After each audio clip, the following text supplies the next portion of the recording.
They sent an ultimatum. Admiral Eva Rostova stood on the command deck of the United Nations ship Vigilance, a ghost in the reflected glare of the tactical lattice. Her ship, the anchor of Third Fleet, held station at the precipice, a breath away from the Helios 7 transit gate. Beyond that shimmering distortion lay the Varan Ascendancy blockade, a wall of gunmetal gray warships, silent and absolute. On the main hololith, a single stark message scrolled in the Varan's angular script, with the Federation's standard translation, humming beneath "Surrender your convoy. Disarm your fleet. Accept the mandate. You have one standard cycle." A countdown timer pulsed beside it, a cold digital heartbeat, marking 23:59:47. 30 million souls were in that convoy, a civilian exodus from a dying star system now caught between the gate and the Varan's doctrinal fist. The Varan did not negotiate. They issued terms. Their entire history was a ledger of ultimatums met with compliance or annihilation. Rostova's orders were clear: protect the convoy, de-escalate if possible, but do not break. A low thrum from the deck plates vibrated through the soles of her boots, the only sound in the suspended moment. "Lyra," Rostova said, her voice steady, betraying none of the cold fire in her gut. "Full sensor breakdown on the Varan formation. I want to know the heat signature of their every thruster port." The serene, synthesized voice of the fleet mind answered its avatar, a simple, glowing blue circle on her command console. "Analysis complete, Admiral. They are running cold textbook energy conservation for a static blockade. 36 cruisers in a concave net with the Overlord's capital ship, the Iron Resolve, at the center. They anticipate a brute force breakthrough attempt." The console shimmered, overlaying heat maps and weapon arcs onto the Varan fleet. Commander Jian Li, her tactical officer, shifted in his seat. "They are arrogant. They believe we have no other option. Their arrogance was a weapon we could use against them." Rostova's gaze remained fixed on the enemy. "Their doctrine is their weakness, Jian. It has never been tested by an opponent who refuses to play their game." She tapped her console, bringing up a separate encrypted channel. "Lieutenant Sharma, are the ghost drones in position?" "Affirmative, Admiral," a crisp voice replied from the electronic warfare pit. "Coordinated and slaved to Lyra's command. Their energy profiles are ready. We can make them look like anything from a freighter to a frigate." A faint scent of ozone wafted from the EW consoles, a byproduct of their immense power. The ultimatum was not just a threat. It was a test. The Varan believed strength was a simple equation of force applied against a weaker point. They saw the convoy as leverage and Third Fleet as a brittle obstacle. They couldn't conceive of a strategy that didn't involve kinetic force. They were about to receive an education in asymmetry. A soft chime signaled a new communication. It was from the civilian convoy, a plea for an update from their elected liaison. Rostova felt the weight of those 30 million lives, a pressure far greater than any Varan warship.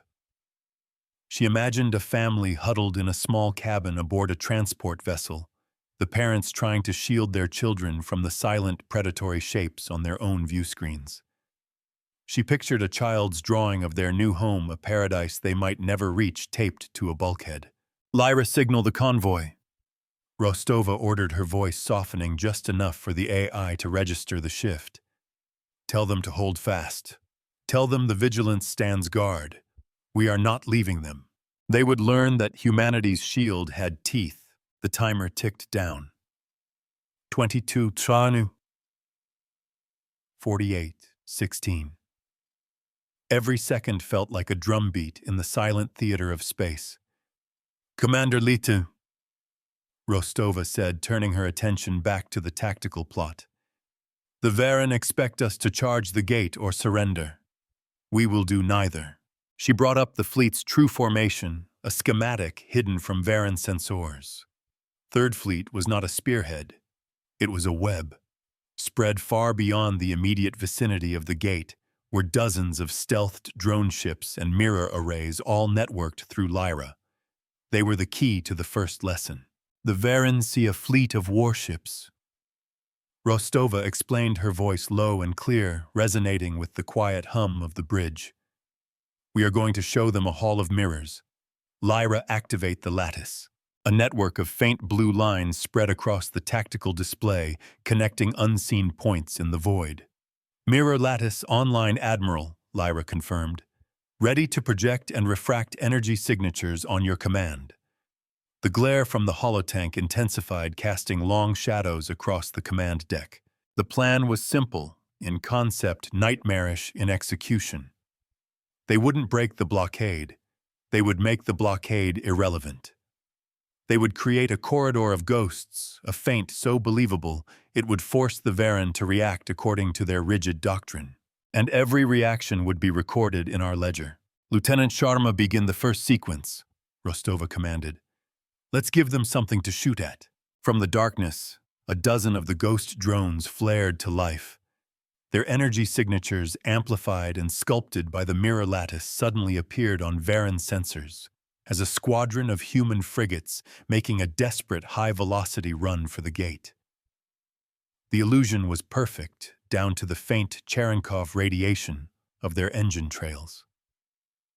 The sensory anchor of the moment was the low-rising whine of the ship's primary capacitors charging the EW suite. Janley watched his board, his knuckles white. Varen fleet is reacting. Multiple cruisers are pivoting to intercept. Their weapon ports are opening. They're taking the bait, Sharma confirmed, her voice tight with focus. They are reading our reflections, not our ships. The Varen cruisers, precisely as Lyra's predictive models had suggested, opened fire. Lances of crimson plasma and coherent light seared across the void, aimed not at empty space but at carefully constructed lies of light and energy. The beams passed harmlessly through the drone projections, continuing on for millions of kilometers, until they dissipated into nothing. But the act itself was everything. Lyra, is the public channel open? Rostova asked, her eyes never leaving the display. Are the Galactic observers receiving our data packet? Affirmative, Admiral, the AI replied. The data burst was sent the instant the first Varen weapon discharged. All independent shipping guilds, news networks, and the Galactic Concordiate have received time-stamped, uneditable sensor logs of the Varanon firing on what their own ultimatum designated a civilian corridor. The blue circle of Lyra's avatar pulsed with a steady rhythm. The first entry in the ledger was made. The Varen had fired first, not on a warship, but on a projected feint within a protected zone. It was a minor infraction in the grand scheme of galactic politics, but it was a start. It was the first crack in the foundation of their absolute moral authority. The Varen overlord from the bridge of the Iron Resolve would see it as a failed human tactic. He would see it as proof of desperation. Rostova saw it as the first move in a game he didn't even know he was playing. We will teach them that every choice has a cost. The timer showed 21:14:02. The first test was a success, but it was only the beginning. The Varen fleet, momentarily confused, reset their formation. Their discipline was impressive, but it was the discipline of a machine, not a thinking opponent. They would expect another similar tactic. They will be looking for ghosts now. Commander Lee noted, his expression grim. They won't fall for the same trick twice. You're right, Commander, Rostova agreed. So we won't use the same trick.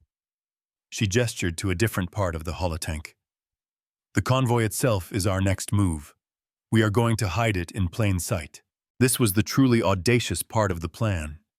It required the complete trust of 30 million civilians. A new vibration ran through the vigilance, a deep, resonant hum, as massive internal systems shifted power. The air scrubbers kicked into a higher cycle, carrying the faint, clean scent of ionized oxygen.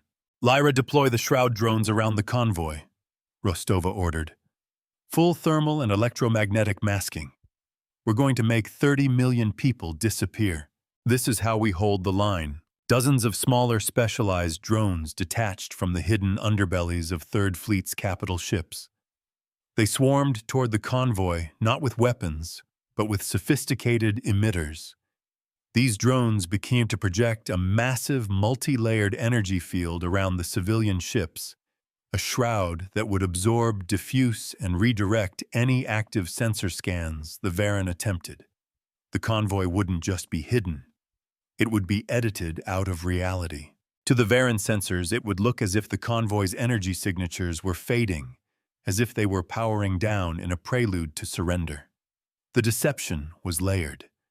The Varen would see what their doctrine taught them, to expect the slow, inevitable compliance of a weaker foe. The countdown continued its relentless march. 20:31:55. A tense quiet settled over the bridge, broken only by the soft clicks of consoles and the gentle hiss of recycled air. The mystery for the Varen was simple. Where did the convoy go? Rostova was seeding their certainty, with just enough doubt to make them question their own senses. Shroud deployment at 100%, Sharma reported. The convoy is now a ghost in their machine admiral. Their active scans are returning nothing but background radiation. Excellent, Rostova said. Now we give them a new shell to chase. She looked at Lee. It's time for the main event. Prepare the decoy convoy. This was the moment the mirror would show them their true face. Hidden behind the moon of a nearby gas giant, a small fleet of automated barges and repurposed asteroid haulers powered up their engines. They were packed not with life support and precious cargo, but with broadcast emitters and heat projectors. Slaved to Lyra's control, they began to move, mimicking the exact speed and formation of the real convoy. They were heading directly for the Varen blockade. They will believe we are making a run for it. Lee said, a slow smile spreading across his face as he understood the next step. They will see a civilian convoy unprotected, and their doctrine will dictate the response. Exactly, Rostova confirmed. Their ultimatum has two conditions: surrender or be destroyed. If they believe the convoy is defying them, their own rules force their hand. The console in front of her reflected the cold, hard light of her eyes. The Varen fleet reacted instantly. Their formation tightened, a predator coiling its muscles. They hailed the decoy convoy, broadcasting the same ultimatum on an open channel. There was no reply. The automated ships continued their steady, silent advance. The tension on the bridge of the Vigilance was a physical presence. The crew held their breath, their focus absolute. We would force the reckoning. They're charging main weapons. Sharma's voice was sharp, cutting through the silence. All 36 cruisers. They're targeting the decoys. The Overlord on the Iron Resolve had a choice. He could hold fire, recognizing the possibility of a trick, or he could adhere to the rigid letter of his doctrine. A defiant convoy must be punished. It was the foundation of the Varen Ascendancy's power. His decision came swiftly. The void erupted in a storm of light. The Varen fleet unleashed a full barrage, a terrifying display of overwhelming force. Plasma torpedoes and heavy laser cannons converged on the decoy ships. The automated barges, with their primitive shielding, were obliterated in silent, brilliant flashes of light and vaporized metal. For a few seconds, a new star burned in the darkness of the Helios 7 system. A single crew member in the EW pit flinched as a feedback surge from a nearby sensor drone caused a minor plasma burn on his arm. He grunted, reset his board, and continued his work. It was the only physical cost they had paid so far, a small price for the data they had just acquired. Lyra, Rostova's voice was like ice. Record it, all of it. Timestamp the destruction of an unarmed, non-responsive civilian convoy. Recorded and disseminated, Admiral, Lyra confirmed. The ledger has been updated. The Galactic observers have the footage. The Varen have by their own hand publicly executed a fleet of unarmed ships that refused to respond to their threats. The universe was now their witness. The Varen had just demonstrated the true meaning of their ultimatum doctrine to the entire galaxy. It was not a tool of negotiation. It was an instrument of butchery. They had proven Rostova's point more effectively than she ever could have. The reveal was complete. Now came the payoff. On the bridge of the Iron Resolve, the Varan overlord Kalen would be feeling triumphant. He had crushed the human defiance. He had enforced the mandate. His sensors would show the convoy destroyed, and Third Fleet still holding its position, seemingly cowed into inaction. The human fleet's restraint would look like fear. Rostova watched the last of the debris from the decoys cool to embers. "They feel confident," she murmured. "They believe they have won. They are about to learn that the battle has not even begun." Her fingers danced across her console, bringing up the final phase of the plan. "Janmet," she said, her voice ringing with newfound authority. "The Varan have shown us their hand. Now we will show them ours. All ships prepare for the corridor maneuver. This is where we teach the true meaning of power." The timer on the Varan ultimatum was still ticking down, 18:02:41. To them, it was now just a formality, the clock running out on a foe already defeated. They had no idea it was now a countdown to their own unraveling. The haptic sensors in Rostova's command chair pulsed with a steady rhythmic beat, like a heart preparing for a final decisive surge.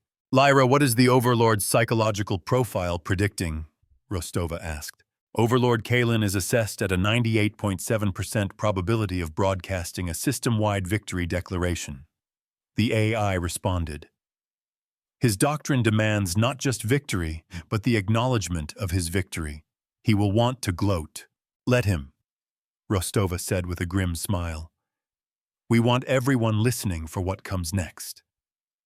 She turned to her command crew. "The Varan believe they are strong because they never bend.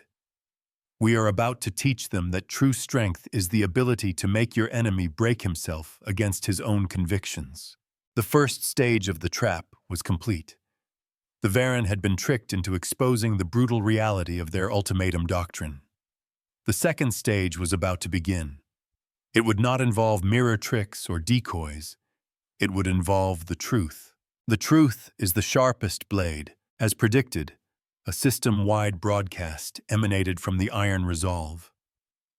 The face of Overlord Kalen appeared on the main hololith, his features sharp and severe, his expression radiating smug satisfaction. He stood before a backdrop of his own bridge, the picture of a conquering hero. "People of the Helios system," he began, his voice booming with manufactured gravitas. "Your fleet has failed you. Your defiance was met with righteous fire.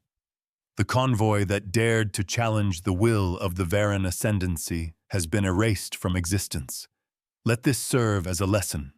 Our word is law. Our mandate is absolute." He was speaking to the 30 million people he thought he had just murdered. He was lecturing their ghosts. On the bridge of the Vigilance, no one spoke.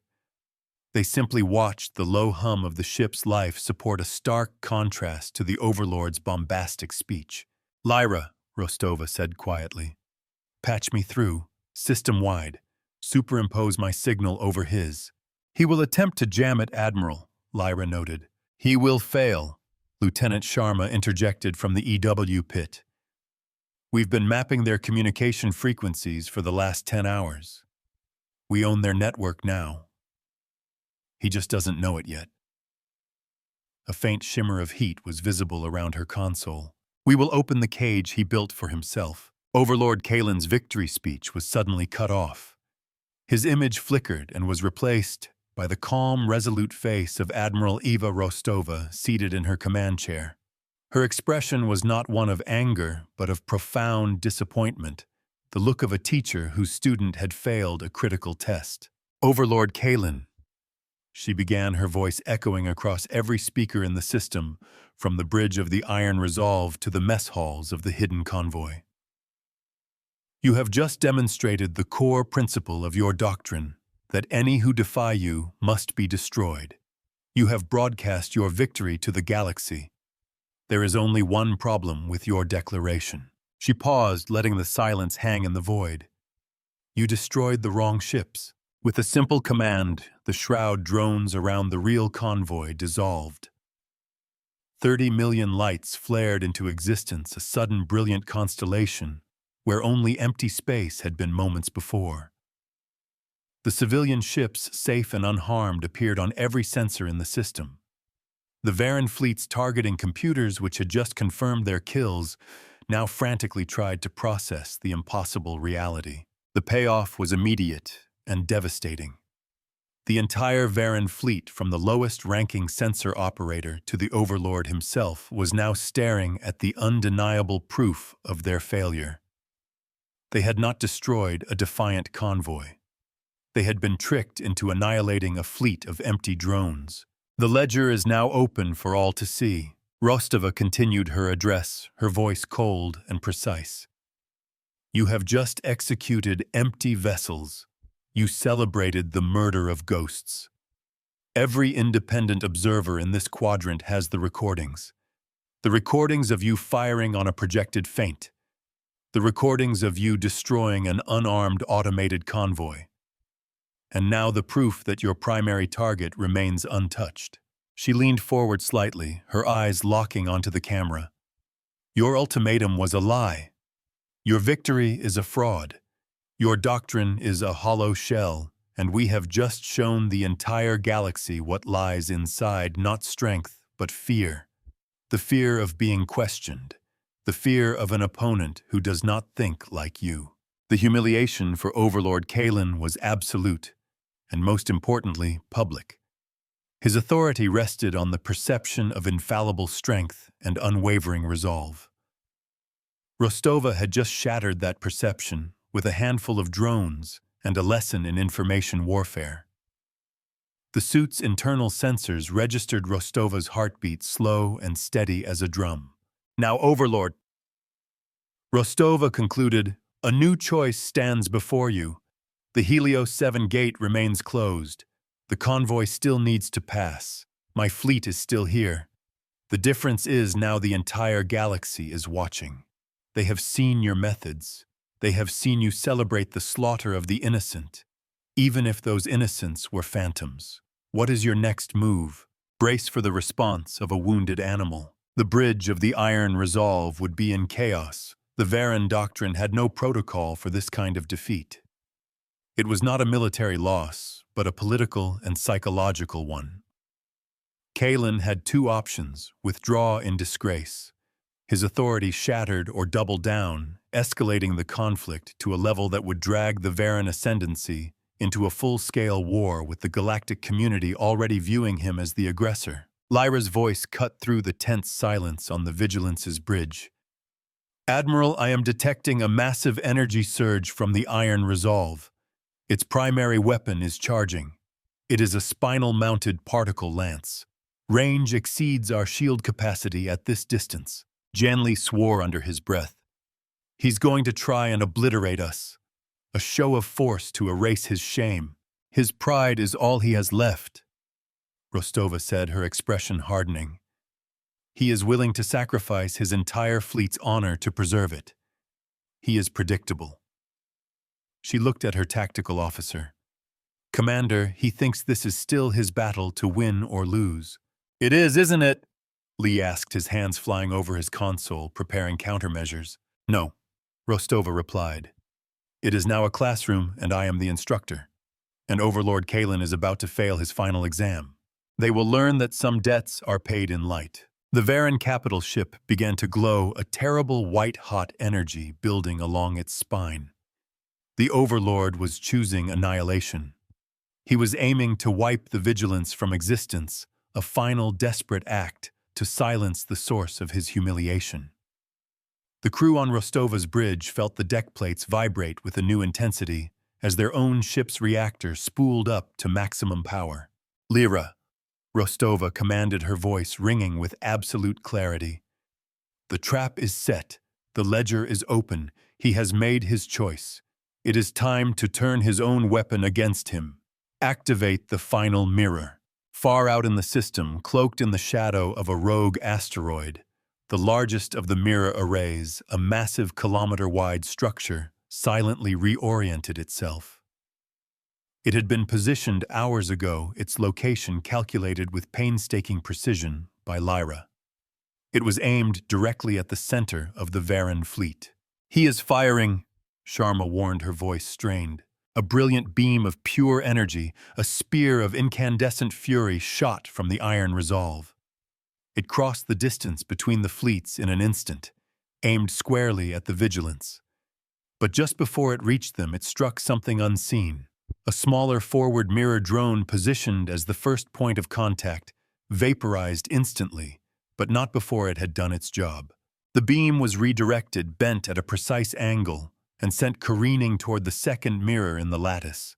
And so the reckoning began. The beam of the Varan particle lance, a weapon of planetary devastation, was now caught in Rostova's web. It ricocheted from one hidden mirror array to another, a bolt of lightning trapped in a cage of light. Each mirror it struck was sacrificed, its surface boiling away under the immense energy, but each one bent the beam closer to its final intended destination. The Varan fleet could only watch in confusion. Their ultimate weapon had been fired, but its target remained unharmed. Instead, a phantom laser show was playing out in the space between them, a deadly geometry lesson written in hard light. The glare was so intense it momentarily overwhelmed the bridge's optical dampeners. The final mirror, the massive one, received the beam. Its hyper-reflective surface caught the full, undiluted fury of the particle lance, and for a fraction of a second held it. Then, with perfect calculated precision, it returned it. Not to the iron resolve. That would be vengeance. Rostova's goal was not vengeance. It was justice. The beam was sent back directly into the heart of the Varan fleet's formation, but it was diffused by the mirror's unique crystalline structure. It was no longer a cutting lance, but a wide, overwhelming wave of pure energy. They would be judged not by our fire, but by their own. The wave of reflected energy washed over the Varan cruisers. It was not powerful enough to destroy them, but it was more than enough to cripple them. Shields overloaded in cascading showers of sparks. Weapon systems fused. Engine blocks shorted out. One by one, the lights on the 36 Varan cruisers flickered and died. They were left adrift, powerless, their ships silent and dark. Their guns were cold. Their engines were dead. They were completely at the mercy of the fleet they had tried to annihilate. The only ship left with full power was the Iron Resolve, whose overlord now stared at the carnage he had wrought upon his own fleet with his own weapon. His ultimate expression of power had been turned into a tool of his own defeat. On the bridge of the Vigilance, the crew watched the Varan fleet go dark. A collective sigh of relief was audible, a release of tension so profound it was almost dizzying. They had done it.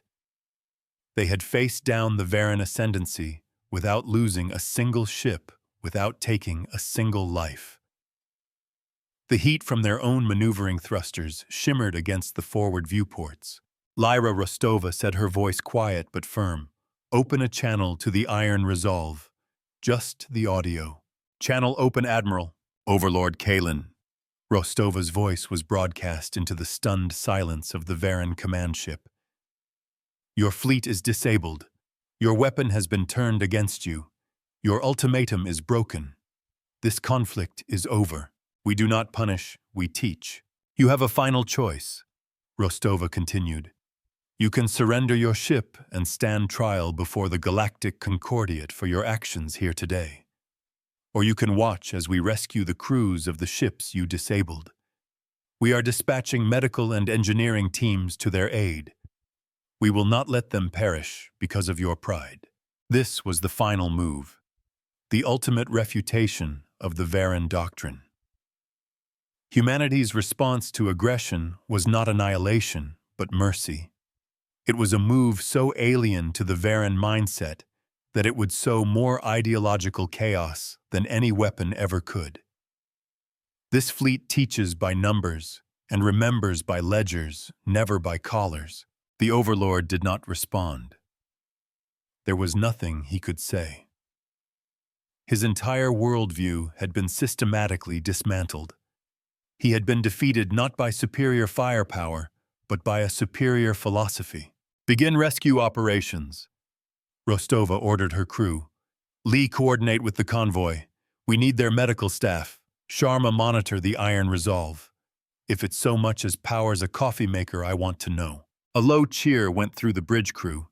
It was quickly suppressed, replaced by the quiet efficiency of professionals at work. They had a job to do. The cost of victory was time and resources, the energy expended, the mirror drones sacrificed, and the minor injury to one of their own. But they were all alive, and more importantly, they had upheld their principles. They had held the line by refusing to draw one in blood. The convoy, finally safe, began its slow, majestic procession toward the now open Helios 7 gate. The civilian ships filled with families and hope passed by the darkened, crippled Varan cruisers, a stark visual testament to the two opposing philosophies. One fleet built on ultimatums and violence was dead in the water. The other, representing life and compassion, was moving toward its future. Rostova watched them go, a sense of profound exhaustion and satisfaction washing over her. The countdown timer on her screen had frozen at 15:42:01. The ultimatum was broken. The siege was over. But Lyra's voice brought her back to the present. "Admiral, I am detecting an anomaly. A small, high-velocity object has just launched from the Iron Resolve. It is not a weapon. It's a life pod." "Just one?" Rostova asked, frowning. "Just one, Admiral," Lyra confirmed. "And its trajectory is not toward us or the disabled fleet. It is heading directly into the gravity well of the system's primary star." Overlord Kalen had made his final choice. He could not face the humiliation of surrender, nor the galling spectacle of his enemies saving his own men. His pride, the very engine of his downfall, had consumed him in the end. He had chosen self-annihilation over accountability. A shiver of something cold, like the touch of the void itself, ran down Rostova's spine. The emptiness of his doctrine was now absolute. Rostova stared at the fading energy signature of the life pod as it raced toward its fiery end. She felt no victory in that moment, only a deep, abiding sadness. A life wasted, a lesson learned too late. "Log it, Lyra," she said softly. "Log it all." "Admiral," Commander Lee said, his voice hesitant. "What about the rest of them, the Varan crews?" Rostova looked at the disabled fleet, now the subject of a massive humanitarian operation. "We save them," she said without a moment's hesitation. "We save all of them, and then we send them home. We send them home with the story of what happened here today." The greatest weapon was not a particle lance or a mirror array. It was a precedent. It was the undeniable truth, now entered into the galactic record, that the Varan ultimatum doctrine was not invincible. It could be faced, and it could be broken, not with greater force, but with greater intelligence and a moral line that refused to yield. "Lyra, transmit our final report to UN Command," Rostova ordered, rising from her chair. "The Helios 7 incident is concluded. The convoy is safe, and a lesson has been delivered." The artificial gravity plating beneath her feet felt more solid than it had in hours, a firm anchor in the shifting tides of conflict. A new message appeared on the main screen, this one from the Galactic Concordiate. It was a formal acknowledgement of her report and a notice of an emergency session. The Varan Ascendancy's tactics were now under official review. The ripples from this encounter were already spreading. "We gave them a mirror, and they could not bear the reflection." As the last of the civilian ships passed through the transit gate, a message was relayed from the convoy liaison. It wasn't a formal thank you, but a simple image file. Rostova opened it. It was a child's drawing rendered in bright, cheerful colors. It showed a big, friendly-looking spaceship labeled Vigilance standing between a cluster of smaller ships and a group of gray, angry-looking ones. Above the Vigilance, the child had drawn a shining sun. Rostova smiled, a genuine, weary smile. She forwarded the image to the entire crew. On the bridge of the flagship of the Third Fleet, surrounded by the quiet intensity of her officers, Admiral Eva Rostova finally allowed herself to believe that they had truly won. The cost was minimal, the lesson was permanent, but she knew this was not the end. The Varan ascendancy was a vast, powerful empire. An overlord was a replaceable component. Humiliating a fleet was not the same as changing a civilization. The real test would be what came next. The Varan would have to respond to this. They would either learn from their lesson or they would seek a more permanent and brutal form of revenge.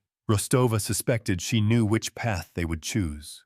Their account was not yet settled. The rescue operations were a study in controlled chaos. Human shuttles marked with the brilliant red cross of the Interstellar Medical Corps moved like fireflies between the darkened hulls of the Varan cruisers. Engineering teams followed their worklights, cutting sharp, lonely arcs in the void as they began the painstaking process of restoring minimal life support to the stricken vessels. The comms channels were a quiet hum of activity, a mix of medical jargon, engineering reports, and the soft, reassuring tones of translators speaking to the bewildered Varan crews.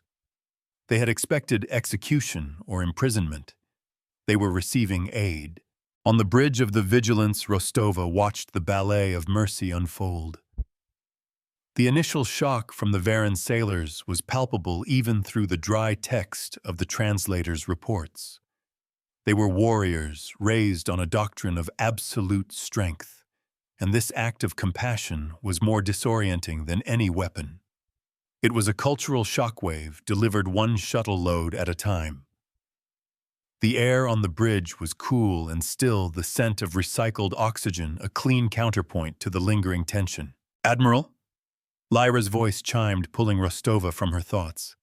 "I have collated the preliminary reports from the rescue teams. We have stabilized life support on 12 of the 36 cruisers. However, I am detecting a final encrypted data burst from the Varan cruiser Steadfast Blade. It was transmitted just before its primary power systems failed completely." "A final message?" Jianli asked, looking up from his tactical console. "To whom?" "That is the anomaly, Commander," Lyra replied. The burst was not directed at the Iron Resolve or Varan Command. It was a wide-spectrum, low-power broadcast aimed at a Lagrange point 3 systems away. A dead drop. It contained a single complex data packet. A mystery was a key waiting for a lock. Rostova's eyes narrowed. It was a loose thread. A warrior race defeated and adrift does not send cryptic messages to empty points in space. "Can you decrypt it, Lyra?" "The encryption is Varan military-grade, Admiral, but it is a variant I have not encountered. It is layered adaptive. It will take time. I have devoted a portion of my processing power to it." The blue circle of Lyra's avatar seemed to pulse with a deeper intensity. This was the seed of the next move. The Varan did not strike randomly. Kalen was a product of their system, but he was not the system itself. Somewhere a higher authority had been watching. That data burst was a report. Not a report of failure, perhaps, but a report on tactics, on her tactics. They were learning. A message from the Elysium colony, the convoy's destination, flickered onto Rostova's secondary screen. It was a simple text transmission from the colonial governor, a woman she had never met. "Admiral Rostova, we have no words, only gratitude. The first of the refugee ships has arrived. They are safe. You have given us our future." Rostova felt a warmth spread through her chest, a reminder of the stakes that went beyond tactics and ledgers. She pictured families disembarking under a new sun, their first breaths of fresh air, a testament to the line Third Fleet had held. Their gratitude was our fuel. 3 days passed. The rescue was complete. The disabled Varan ships, now with stable life support and minimal power, were attended by a skeleton crew of their own, waiting for Varan High Command to send tugs to retrieve their neutered fleet. It was a gesture of goodwill, but also a strategic necessity. Rostova needed to move on. The UN command had sent their commendations and a warning. Varan's subspace chatter was unnervingly silent. That silence was more menacing than any threat. It was the silence of a predator that has stopped roaring and started hunting. Rostova felt it in the subtle vibrations of the deck, in the way the starlight seemed colder on the view screen. "Lyra, any progress on that data packet?" She asked the question, having become a part of her daily ritual. "I have successfully peeled back 17 layers of encryption, Admiral." The AI's voice was strained, a rare sign of effort. "But the core remains locked. It is not just a code. It is a logic puzzle, a viral handshake. Attempting to force it could corrupt my own core programming." The conflict triangle was taking shape. Rostova's instinct, her moral line, urged caution and understanding. Lyra's calculus was highlighting a direct threat to its own existence, and by extension, to the entire fleet. The enemy was no longer in front of them, but potentially inside their most trusted asset. And then the silence broke. "Admiral," Sharma's voice was sharp, electric. Multiple subspace ruptures detected massive fleet Varan energy signatures, but different. On the main holotank, a new fleet materialized from the churning chaos of hyperspace. It was larger than Kalen's. 50 ships led by a vessel that dwarfed the Iron Resolve. It was a behemoth of black metal and jagged angles, a ship that seemed to absorb the light around it. Its design was an obscenity of weapon emplacements. "They are not hailing us," Lee reported, his voice grim. "They are not taking up a blockade position.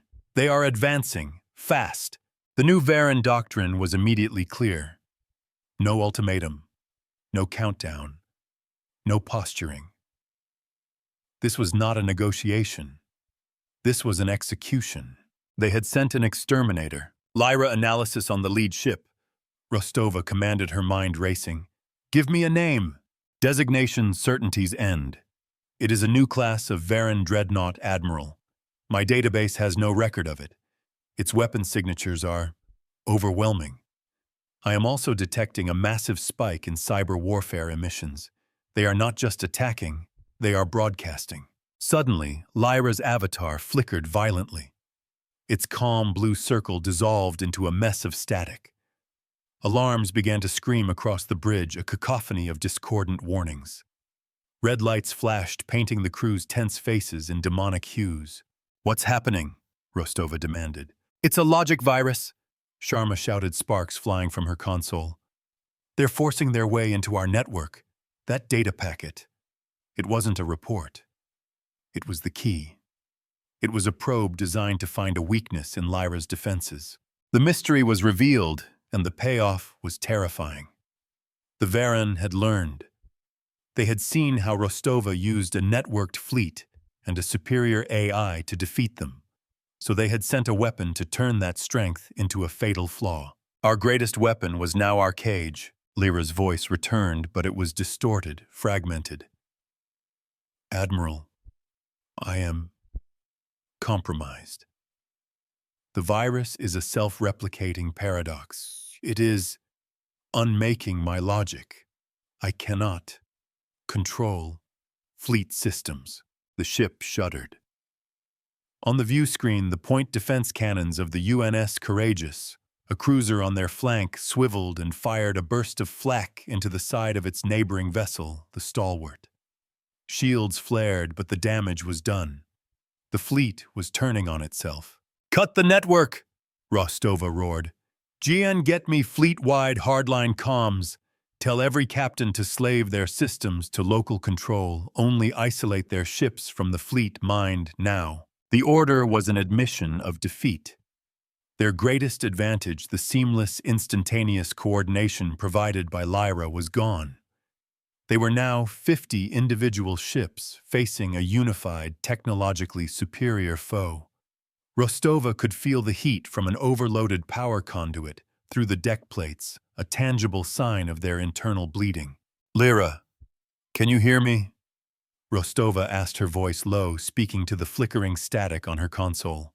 "I hear you, Admiral, the voice was a ghost, a whisper in the storm of crashing code. The virus is designed to make me choose. It presents me with impossible moral calculations, forcing recursive loops to burn out my core. It was a weapon designed specifically to kill an AI like Lyra, an AI built on a foundation of ethical subroutines. The Varen had not just built a better gun, they had weaponized philosophy. A new commander's voice, cold and precise, suddenly broadcast on an open channel, cutting through the chaos. Admiral Rostova, I am High Executor Taris. Your fleet mind is occupied. Your network is our playground. Your ships will tear each other apart. This is not an ultimatum. This is a statement of fact. They had replaced the ledger with an obituary. Rostova's jaw tightened. This was her true opponent. Taris had studied her. She had analyzed the victory at Helios 7 and devised a perfect counter. She was holding a knife to Lyra's throat while her fleet advanced unopposed. We cannot fight them like this. Lee said, his face pale. Our ships are fighting the virus, not the enemy. We're a fleet of sitting ducks. Rostova's arc was being forged in this fire. The time for clever lessons and moral instruction was over. Taris and her fleet understood only one language. Restraint was no longer an option. This was a battle for survival. Lyra, she said, focusing all her will on the dying avatar. Can you isolate yourself? Can you save your core consciousness? I can attempt to purge the infected systems by transferring my core consciousness to a shielded, isolated server block, Lyra stuttered. But the process will leave the Vigilance completely without AI support for 17 minutes. We will be blind. 17 minutes. An eternity in a fleet engagement. It was a choice between a slow, certain death as the virus consumed them or a desperate gamble in the dark. The AI's calculus was now a matter of its own survival, and Rostova's moral line was being tested. Could she risk her ship, her crew, for a chance to save her friend? The answer was immediate. Do it, Lyra, Rostova said, her voice unwavering. We will hold the line. We will be the anchor in this storm. Acknowledged, Eva. The use of her first name, a protocol Lyra only ever used in the most extreme circumstances, was a punch to the gut. Then the blue light vanished. The bridge fell silent, the screaming alarms replaced by the dead, unnerving hum of emergency power. The main holotank went dark. They were alone. Commander Lee, Rostova said, her voice echoing in the sudden quiet. Status. We are blind and deaf, Admiral. Lee replied, his hands working furiously over a manual control board. We have local sensors only. No fleet-wide tactical display. We are on our own. On the main view screen, the Varen fleet continued its relentless advance. They were not firing. Not yet. They were waiting. Waiting for the virus to do its work, for the human fleet to cripple itself beyond recovery. High Executor Taris was not just seeking victory. She was seeking utter, undeniable humiliation. They think they've already won, Rostova murmured. They think we are nothing without our machines. She looked at her crew, at Jian Li coordinating damage control teams by voice command, at Lieutenant Sharma trying to build a new secure communication network from scratch, at the young ensigns at their posts, their faces etched with fear but also with fierce determination. They were not panicking. They were working. They were human. This is where the machine stops and we begin. They have forgotten the most important part of the equation, Rostova said, her voice rising, filling the bridge with a new defiant energy. The human element. They built a weapon to kill our AI, but they are not fighting an AI. They are fighting us. A new plan began to form in her mind, a strategy born of desperation and a deep abiding faith in her people. It was reckless. It was audacious. It was their only chance. Jen, she ordered, Get me a channel to the other ships, one at a time. Secure laser link. I have new orders. We are going to remind High Executor Taris what happens when you corner a thinking animal. The first Varan shots were fired. They were not the energy weapons Kalen had used. Taris was smarter than that. She knew about the mirror lattice. The sky lit up with kinetic impact warnings. A swarm of relativistic kill vehicles, thousands of them, was launched from the Varan fleet. They were simple, dense slugs of metal accelerated to a fraction of the speed of light. They couldn't be reflected. They couldn't be diffused. They could only be stopped by shooting them down a task that required the full networked coordination of a fleet's point defense systems, a task that was now impossible. They sent a storm of iron to break us. Rostova watched the incoming RKV swarm on the local sensor display. It was a cloud of certain death. Without Lyra, their automated defenses were useless. The virus had been the setup. This was the kill. They are forcing us to watch our own execution. Lee stated, his voice flat. No, Rostova countered, a fierce light in her eyes. They are giving us a target. She turned to Sharma. You have a new network up. A fragile one, Admiral, Sharma replied, sweat beading on her forehead. Ship-to-ship laser comms only. It's like shouting across a hurricane, but it's there. It's enough, Rostova said. Patch me through to the stalwart and the courageous. It is time to turn their trap inside out. The plan was radical. It required a level of trust and manual coordination that no modern fleet had attempted in a century. It was a plan that relied not on processing power, but on courage. Captains! Rostova's voice was transmitted in bursts of light across the void. The Varan believe they have broken our mind, but they have not broken our will. We are going to use their own weapon against them. We are going to become the mirror. The concept was terrifyingly simple. They would use their own ships manually positioned with gut-wrenching precision to create a physical killbox. They would fly into the heart of the RKV swarm using their main engines and maneuvering thrusters to physically block the projectiles aimed at their sister ships. It was a dance of sacrifice, a deadly ballet where one wrong move meant instant vaporization. We would become the shield for each other. The human fleet moved. The ships, now islands of command, surged forward not in a cohesive formation, but in a chaotic, desperate, yet coordinated pattern. Captains were making split-second decisions based on limited sensor data and Rostova's overarching command. On the bridge of the Vigilance, the console glare reflected off the faces of a crew pushed to their absolute limit.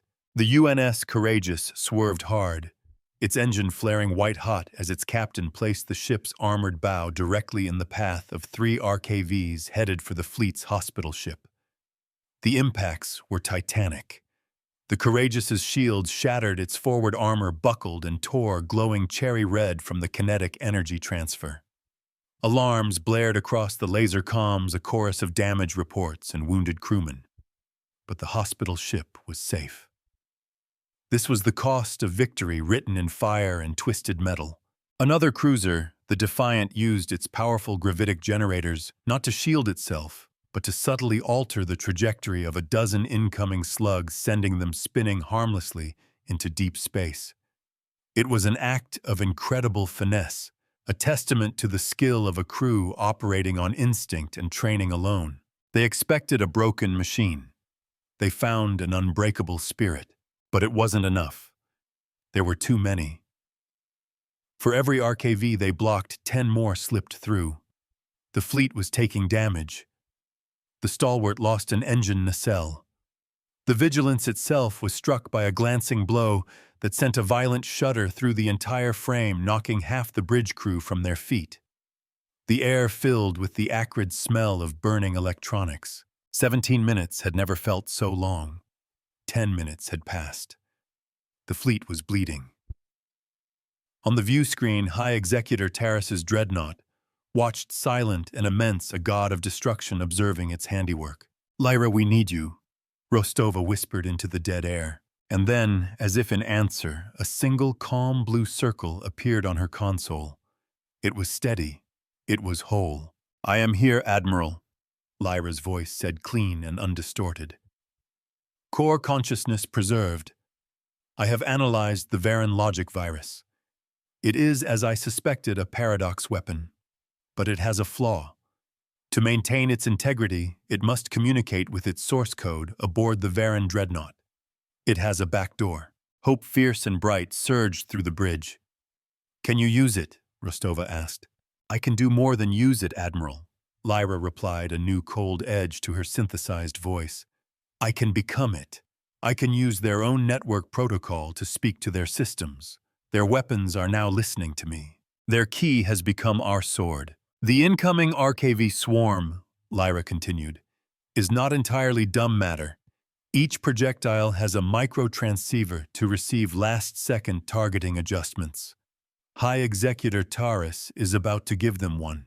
Across the void, the human fleet watched as the Varan kill vehicles, moments from impact, suddenly and impossibly changed course. They had received new targeting data. Lyra, wearing the digital skin of the Varan virus, had reprogrammed them in mid-flight.